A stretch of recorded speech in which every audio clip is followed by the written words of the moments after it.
Hi guys, it's Will here and welcome to the Upgraded Ape Show. Upgrade your brain, get more done, kick life's ass. Hi guys, it's Will here and welcome to the Upgraded Ape Show.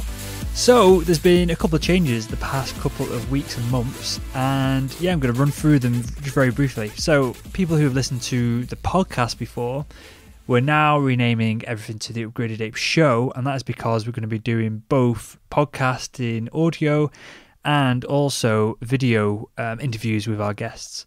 So that's the first major change. So it'll no longer be hosted at podcast.upgradedape.com. It's going to be hosted at show.upgradedape.com. So that's the first thing. Secondly, and importantly, the show is going to become a daily show. 7 days a week, released at 8 a.m. Greenwich Mean Time, so UK time. In the show notes underneath this, I'll list other times for America, East and West Coast and all that. And so, yeah, I'm really pumped. I've got loads of guests lined up for us. I've got about 40-50 interviews already recorded, just need editing. And yeah, some of the guests are incredible people, from CEOs to people who, authors who have written books about essentially getting more done and getting more out of the day and productivity, to just generally awesome people. I've got a couple of pro skateboarders, some pro surfers, people who've taken, whether it's been good or bad, but taken what life's given to them and made it their own and really essentially gone on to kick life's ass, which is the premise of the whole Upgraded Ape movement. So today on the Upgraded Ape Show, we have Ronda Collier. She's CEO of Sweetwater Health, LLC, which has been around for about 4 years now. And they developed some really cool heart rate variability monitoring apps. It's something I've used myself, which we talk about in the show itself. And yeah, she was lovely. And we, at the end of the show, ended up taking a bit of a turn that we weren't expecting and talking about some pretty awesome, crazy stuff. So yeah, enjoy the show and let's jump straight in. Hi, Ronda, and welcome to the Upgraded Ape Show. Hey, Will, how are you? I'm very well. You okay? I'm excellent.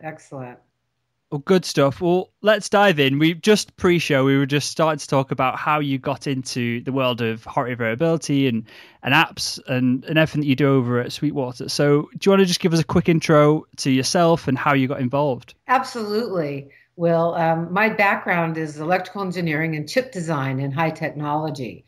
And I mostly worked in startup companies, super high stress, because the company revenue basically relies on the chip getting done.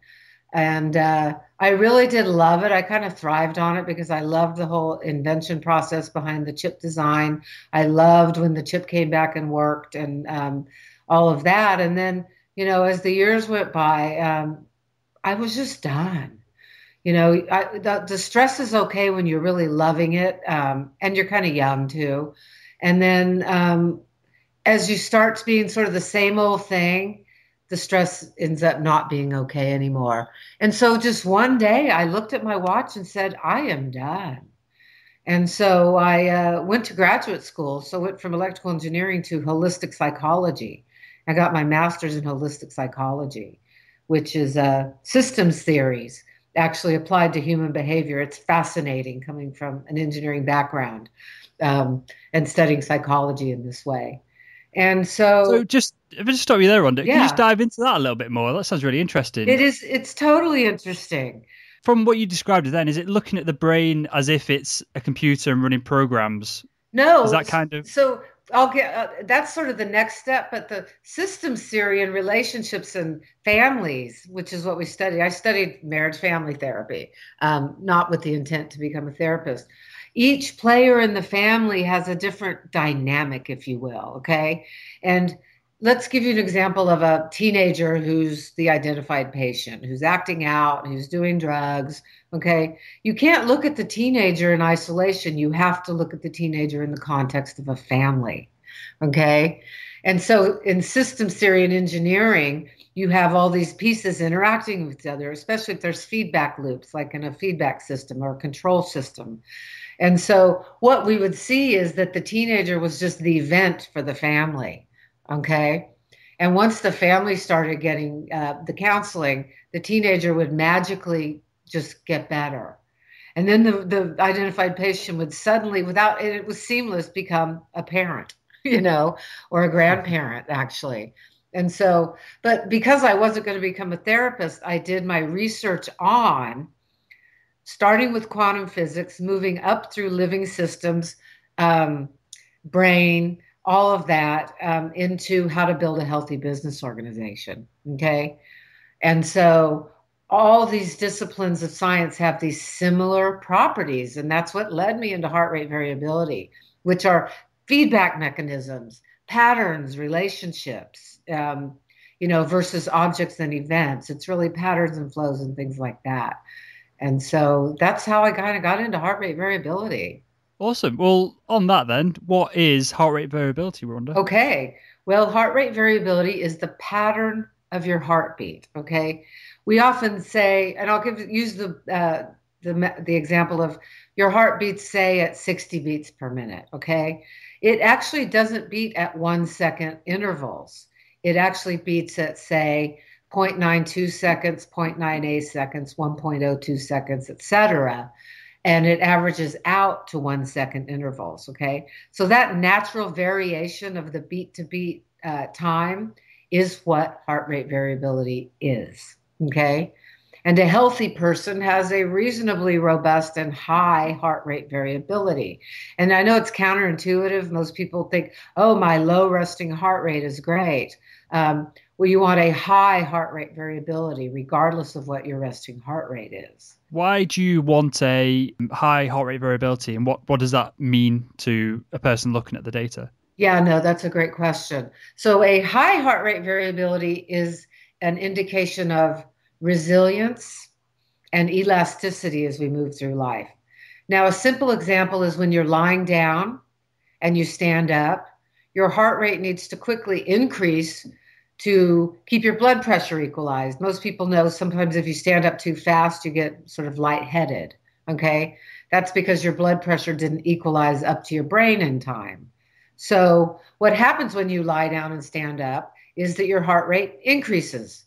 Okay. And then once you've been standing, then it will come back down and normalize to what it was when you were lying down. So, that is a simple physical example of heart rate variability.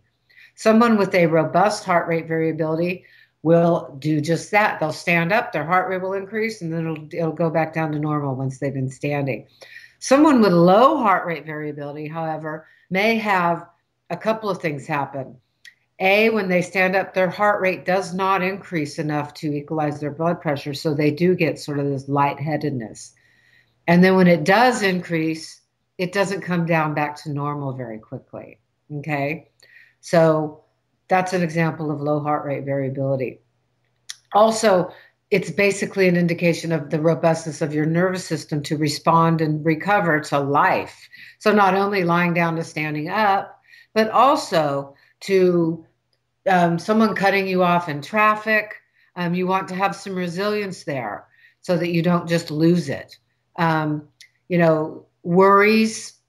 I can't find my car keys, a boss that you don't get along with, and all of that you're going to do a public speaking engagement really is all a matter of having your nervous system be robust. Okay. And so all that is a reflection in heart rate variability. And I can see I'm going to need to move to the next step of explanation on that. So, Well, the next question is how do we track it and monitor it? And then if you talk about that, I'll give an example of how I've used it myself. Yeah, great. So what we do is measure the beat to beat intervals using our app called SweetBeat, and our new one actually called SweetBeat Life. That's really, really exciting. And what we do is use an off-the-shelf chest strap like a Polar or a Zephyr or a Garmin, and we actually look at the beat to beat intervals, and then we apply a complex algorithm to this. And this is where my sort of electrical engineering background comes in. And we come up with what we call HRV. Now, HRV is a reflection of what's called your vagal tone. The vagus nerve is the 10th of 12 cranial nerves that mediates the heartbeat. Okay. And a lower HRV is an indication of a fatigued vagal tone. And a higher HRV is an indication of a robust vagal tone. So that's one piece that Sweet Beet measures. The other is stress levels. Now, stress is a little bit different from HRV in that it actually looks at your sympathetic or fight or flight branch of your nervous system and your parasympathetic or rest and repair branch of your nervous system. The sympathetic fight or flight actually speeds your heart up, and the parasympathetic or rest and repair branch slows it down. And so these two branches are constantly also mediating your heartbeat. And so what we do is be able to measure that and then look at the ratio essentially of your fight or flight versus your rest and repair branch of your nervous system. And so that's an indication of your stress levels. The example I was going to give, which we touched on just before the call, was I've got a chest heart strap. Just got it in front of me. It's a cheaper one from Amazon. I think it's 60 beats blue heart monitor, it says on it. But works great, and the battery seems to last forever in it, because I've had it for a couple of years now, and it's always worked perfectly. And the way I used your app was basically, I felt fine. I didn't feel like I was under any stress. And I started wearing the app at the chest strap with your app at weekends, and you kind of get a baseline level.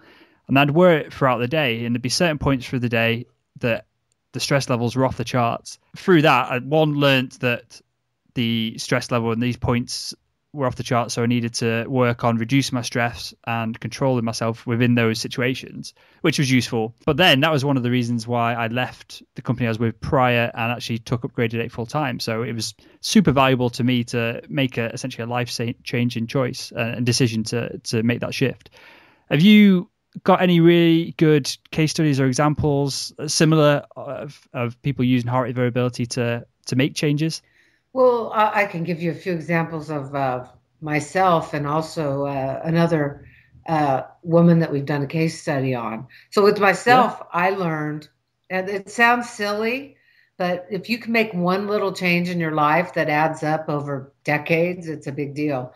I learned that when a browser doesn't load, when I think it should, my stress went up. So wearing it while you're sitting at your desk at work is an excellent time to wear it. Once again, like you said, Will, get a baseline when you're sort of relaxing, watching TV or on the weekend to see where you are when you're really kind of relaxed. Though I do warn, if you're chronically stressed, you may see some high stress levels with that anyway. And then wear it at work. Wear it when you're driving, okay? Because what you can learn from measuring this during daily activities is there may be one thing that you're doing that if you change that one behavior, you'll reduce your stress across the board. Okay. And so for me, I learned that the browser not loading when I think it should caused me to stress out. And so now I just learned to take a deep breath and sit back until the browser loads. I know it sounds silly, but I'm very latency sensitive. You know, and then another woman that we did the case study on, actually there's two that I can talk about off the top of my head, had an okay stress level and an okay heart rate variability, not great though. It could use some improvement for her age group. And so what she did was start measuring basically not like 8 hours at a time, but she would measure it during specific activities, okay? While driving, while working, while talking to her spouse and her children, while walking in the park. Actually, while at the dentist office, okay? That'd be a good one. It was low at the dentist office. Her HRV increased at the dentist office, okay? Yeah. But what she learned was that when she walked in the park, which wasn't a regular activity, she did it a couple times a week, her HRV went up, okay? And she learned that certain conversations with her spouse and certain conversations, not all conversations, but certain things they talked about caused her HRV to drop and her stress to go up. So what she did was walk in the park every day. And then when she was talking to her husband, they would just move on past these topics that would cause stress. And over a year, her overall HRV increased. The trend line went up quite a bit, significantly, actually. Even through the illness and loss of her mother, her HRV did go up in the long run. So for her, it was really learning what she was already doing that gave her increased HRV, and what she was already doing that decreased it, and then just maximized that. And it gave an overall long-term trend of really improving the robustness and resilience of her nervous system. So that was really an excellent case study. Um, Another one was a young woman who had a particularly low HRV for her age. And so what she did was start doing yoga once a week. Okay, because that's all she wasn't sure, but she wanted to try something. So yoga once a week. And after about 8 weeks, her HRV started increasing and being more in line with her age group. So it really is powerful to not only learn what you're doing that causes it to be low, but what you're doing that then increases it. Not only increases your HRV, but more balances the nervous system and brings your fight or flight branch more in line with your rest and repair branch. That is a really great point, and I feel like an idiot for not going the opposite way around and trying to find the things that seem to relax me more. Yeah. That's going to be an experiment I'll play around with the next couple of weeks, I think. Yeah. So from that then, we all know stress is bad. Can you tell us a little bit more why it's bad and what it specifically does and why we want to, I guess, keep our HRV more flexible? Yeah. Well, so a little stress is natural, as you know. The fight or flight response is to really save you from true danger. However, there's not a lot of saber-toothed tigers around anymore to run away from. Okay. And so what we've done as the human species is perceive things that are not true danger as danger. Okay. And so that's why we go into fight or flight. Now, what happens when you're in fight or flight, because it really was a response to escape from true danger, is your heart rate increases, the blood flows out of your, for instance, the digestion tract into your muscles, okay, in preparation for flight.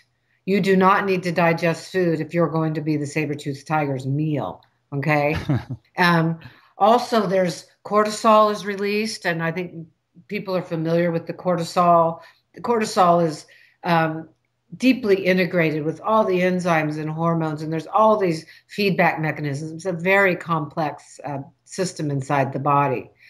And when you are running from a saber-toothed tiger, you run away, you escape, and then you actually have a response that's similar to trembling and shaking off the stress that you accumulated in your cells, and your cortisol levels return to normal. In modern society, we perceive things that are stressful that really are not life-threatening, and then we do not go through the release process of shaking off the energy that we accumulated during the stress and returning the cortisol levels to normal. So what we get is this overdrive of cortisol, which then just causes all sorts of havoc, leading to increased heart rate. Inflammation is a huge one associated with increased cortisol. And inflammation is actually linked to all sorts of diseases, including high cholesterol, heart disease, hypertension, high blood pressure. Really, they've learned recently that inflammation is a big deal for that. And so that's why chronic stress is not good.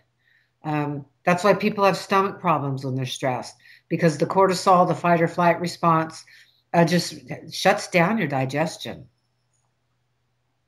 Okay. Well, from that then, how do we know where our HRV should be? You mentioned certain ranges for age groups. Is that how it's usually compared?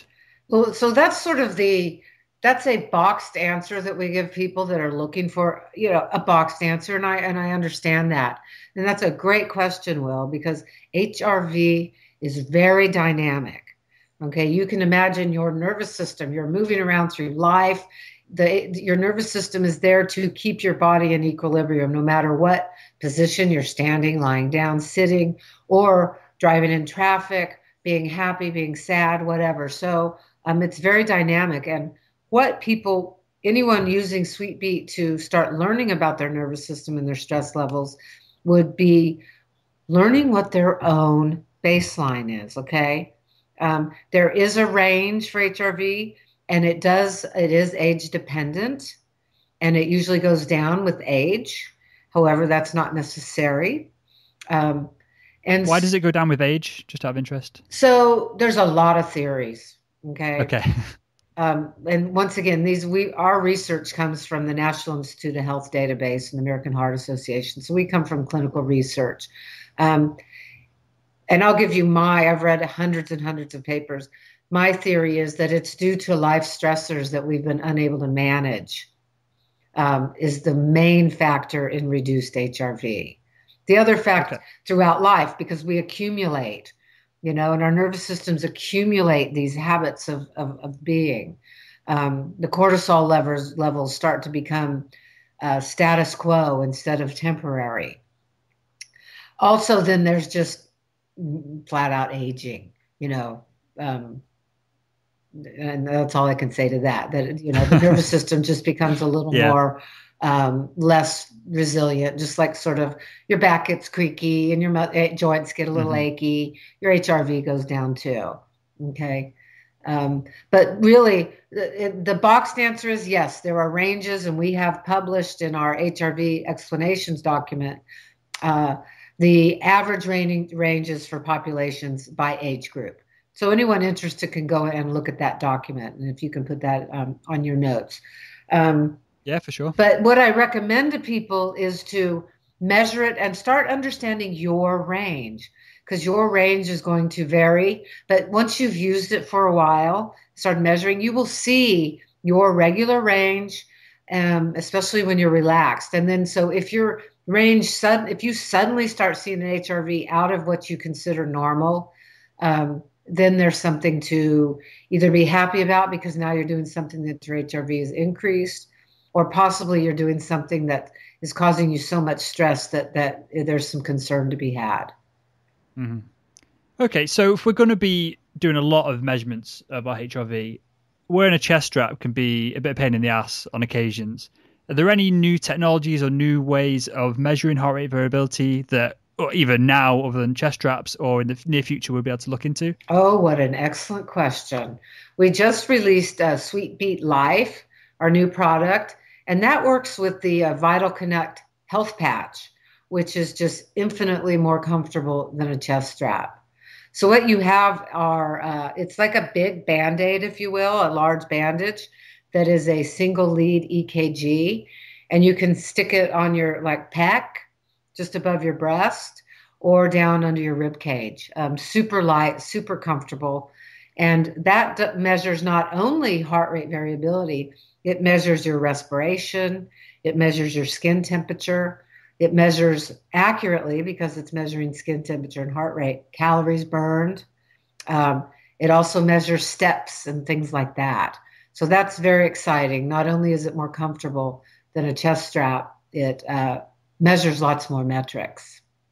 That sounds awesome. I looked that up a little while ago. Is it a medical device or is it a consumer device? And is it available? It's not available to purchase yet. It is. Consumers, is it? Oh, is it? Okay, yeah. Cool. So we're the only.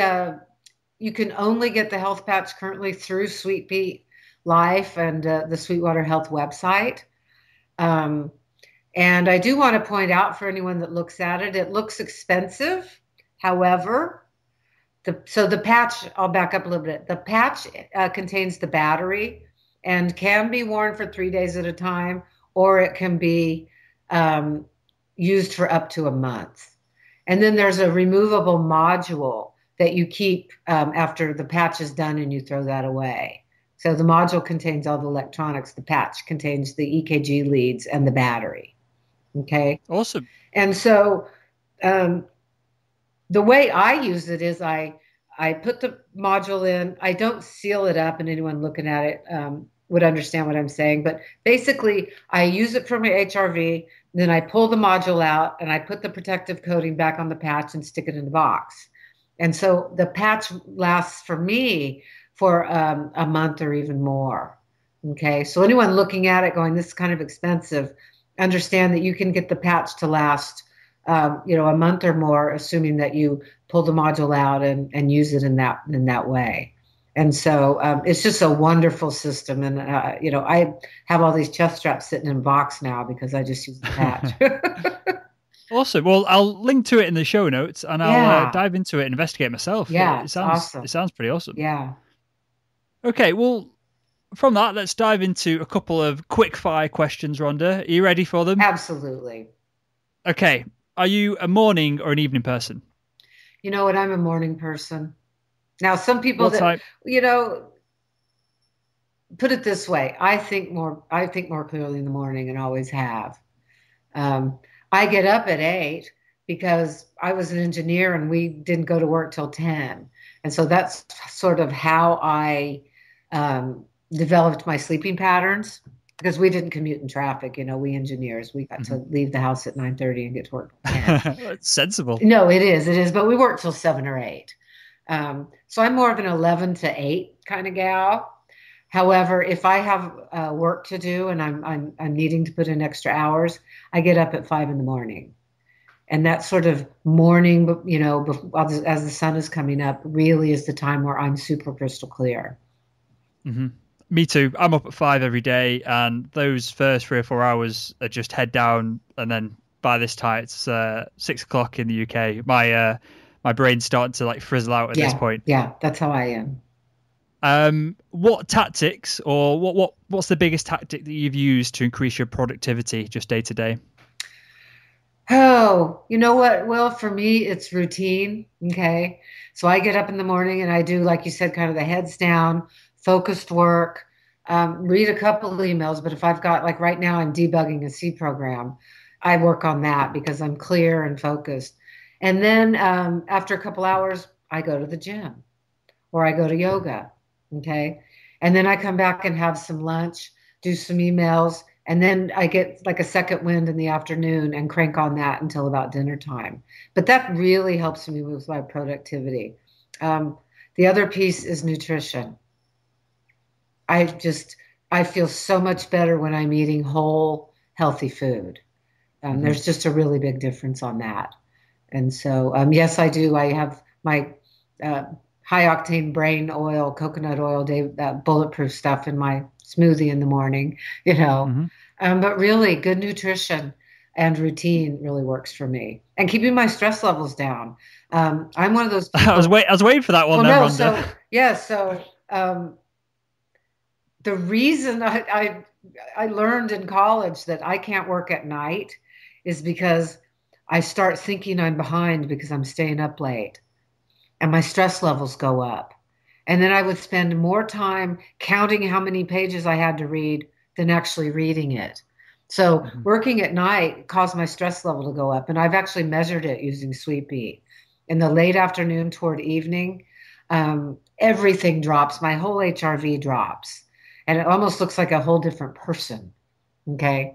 And this also is a point for people to take their HRV at different times of the day, because there is a circadian rhythm and you want to understand your own pattern.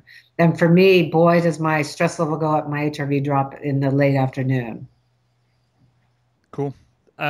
What is one thing that you're grateful for today? Believe it or not, I live in an attitude of gratitude every day. I've learned this. However, I'll name two things, Will. One is just I'm so grateful that you wanted to have me on your show. I mean, I really mean that. And another thing I'm just like heartfelt over is like I said, I'm writing the C program and I don't know what I'm doing. And no, I'm a hardware engineer, but I need it. So I emailed an old employee of mine, someone that I've really just loved through the years, who's worked for me at 5 companies. And he's got an infant, a toddler, and a full-time job. He took the time to basically restructure this program for me so that I could get it done. And so I'm just feeling, deep gratitude for that today. Thank Good. you, Lloyd. Gratitude. Something. The reason I asked the question, and I'm asking the question in all the podcasts that I'm doing at the moment, is that it seems to be a trend in successful people that trend of understanding and being purposefully making conscious efforts to be grateful for things is a trend. I'm just trying to dive into it a little bit more and learn a bit more about myself. Well, it is, and I could do a whole conversation on the nature of the universe, which I uh, had on my whiteboard for years as I did my thesis research. But for some reason, being in gratitude aligns you with, if you will, the energy of the universe. Because let's face it, the universe is abundant and it is friendly. Look at the just amazingness of, if you look out in the stars, it's abundant and it's friendly and it's perfect. And so being grateful aligns yourself to that. So this is I know we're coming up on time now, but just to touch on that a second, because you might have some really interesting insights. So I'm reading a bunch of books on intention and that kind of thing, and one side of it is self-help of essentially The Secret and kind of if you wish for something enough, it'll happen. And the other side of it is, for example, Bruce Lipton's The Biology of Belief, where it's talking about from the cell up and consciousness. Awesome books. I recommend everybody read those books. I really want to get Bruce on the show. I'm going to chase him again on email. You got Bruce on the show. He's awesome. But he's cool. Where do your thoughts lie within that realm? Do you feel that you can sit and do affirmations and good things will happen? Do you feel that there's some kind of God or consciousness or thing going on in the background connecting everyone? I totally open question. Where do you lie on that? I'm going to stay away from God. I'm going to use the term the universe, okay, because it's a little more acceptable. But basically, there's something called non-local space. Okay, it's if you will, you think of string theory and all of the different universes, parallel universes, if you will. People have heard of that, where everything's happening at once. Well, there actually is something called non-local space, where, if you will, all these universes exist at the same time, and every possibility exists at the same time. Okay, so when you put yourself into a place of gratitude, and not just lip service, but feeling gratitude, or feeling like you already have the job of your dreams or the life of your dreams, then what you do is create the energy signature in yourself that then aligns with the life that already exists in the infinite non-local domain, where where everything that's ever happened exists. And so that's sort of my belief. Create the energy, the excitement in yourself, and then basically the world unfolds that corresponds to that energy signature and that frequency. Okay. I know it's kind of complicated, but I've thought about it a lot.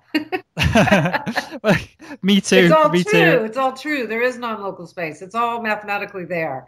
And when we shift our frequency to the one we want to be, versus growling and grumbling all day or subconsciously just complaining, then you're just going to get more complaining. You're going to basically manifest that piece of the non-local, everything existing, versus what you want to be. Cool. Well, Ronda, my next question was, can you recommend a book for Upgraded Ape listeners to help them kick more arse? Have you got any books along the lines of what we just talked about? You know what? You just named two. I would watch The Secret for first timers, because that's what sort of introduced me to it, was The Secret. Okay. I also would get the book, because the movie and the book are companions. The Biology of Belief, now that you mention that, because I've got just so many books, is excellent because he's a cellular biologist. It's just so true. And actually what he talks about, the protein folding, is the non-local domain. How do all the proteins in your body know how to fold at the same time to make you function? That is the intelligence of the universe. Another one for folks, the two that's really accessible, and they're New York Times bestsellers, are Eckhart Tolle's Power of Now. And I've not finished it, because every time I get about 2 pages in, my mind gets blown. I have to put it down. Yeah. But that book introduced me to the concept of, as the name suggests, like the now, in the future doesn't exist and the past doesn't exist. That is they're just just visualizations in your head. Non-local domain. The only thing that exists is now. But he teaches you how to observe your ego. Those are just marvelous books. I have them on book on tape, and there I go through phases where I just play them over and over when I drive, say, to Tahoe or have long drives, because this stuff is reprogramming our way of moving through life so that we can be happy and not be agitated and manifest what we want. Um, because we've been programmed through a culture and just a world that when we were children didn't think that way. And some of the younger children now will have the advantage of growing up with parents that are more, awake, if you will. So super exciting. So those are like the 4 books I would recommend for first timers. Well, that ties me perfectly into my final question that I've got for you, Rhonda, which is Upgraded Ape listeners listening to the show because they want to upgrade their brains so they can get more done. So they've got more time, money, or flexibility to do what they want in their lives. What if you could go back in time and speak to yourself, however many years ago? What would be the one piece of advice that you'd give yourself to try and encourage you to move forward faster? I've thought about it and thought about it, and it's a difficult question because, awareness is something you can't just make someone do. Okay. I would tell my younger self to chill out, and to start observing myself and my behavior and my inner state. Okay. I wish my younger self had had Sweet Beat. Okay. Because she would have learned that what she was doing when she got frustrated was causing her stress levels to go way up. And so she would wear Sweet Beat while she was working, and then suddenly this thing would pop up and tell her to breathe. So, okay, that's leading me to what advice I would give. I would give a 10-minute to hour rule to my younger self before she opened her mouth.